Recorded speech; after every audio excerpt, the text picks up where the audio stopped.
ஆனால் அந்த விவசாய கடனை அடைச்சதுல என் ஹஸ்பண்டோட பங்கு இருந்துச்சு, அவருக்கு இன்னும் 2-3 பேரோட பங்கு இருக்குது. அது எத்தனை இடத்துல மென்ஷன் பண்ணுறாங்கன்னு தெரியல. எந்த ஒரு விஷயம் பண்ணாலும் அது நானே பண்ணுறேன்னு சொல்கிறதா இருக்கட்டும். இதுமாதிரி வயநாடு கேரளா பிரச்சனையிலையும் என்னோட பங்கு இருந்துச்சு, அதே எங்கேயும் மென்ஷன் ஆகலை.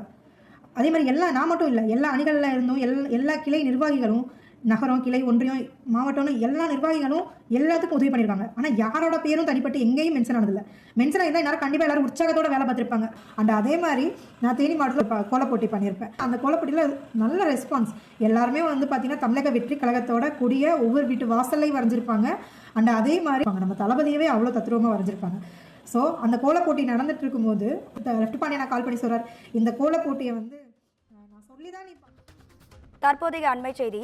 தமிழக வெற்றி கழகத்தில் ஜாதியை பார்த்தும் பணத்தை பார்த்தும் பதவி வழங்கப்பட்டுள்ளதாகவும் அக்கட்சியின் பொதுச் செயலாளர் ஆனந்த் மீதும் தற்போது பெண் நிர்வாகி ஒருவர் பரபரப்பு குற்றச்சாட்டை முன்வைத்திருக்கிறார். இது தொடர்பான வீடியோவும் தற்போது வெளியாகி இருக்கிறது. இது குறித்தான கூடுதல் தகவல்களை தருவதற்காக நமது செய்தியாளர் ஹேமலதா இணைப்பில் இருக்கிறார். வணக்கம் ஹேமலதா, உங்க விரிவான தகவல்களை சொல்லுங்க. வணக்கம் ராதிகா. தேனி மாவட்டத்தில் தமிழக வெற்றி கழகத்தைச் சேர்ந்த மாவட்ட மகளிர் அணியைச் சேர்ந்த பெண் நிர்வாகி சத்யானந்தகுமார் இவர் தற்பொழுது ஒரு வீடியோ குற்றச்சாட்டு சுமத்தி ஒரு வீடியோ ஒன்று வெளியிட்டிருக்காங்க. இது பெரும் பரபரப்பை ஏற்படுத்தியிருக்கு.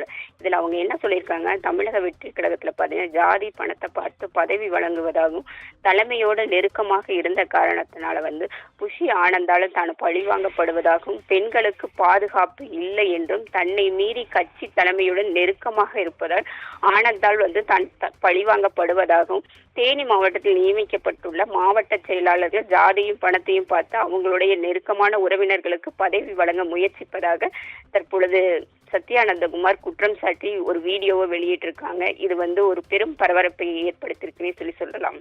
ராதிகா, உங்க தகவல்களுக்கு நன்றி ஹேமலதா.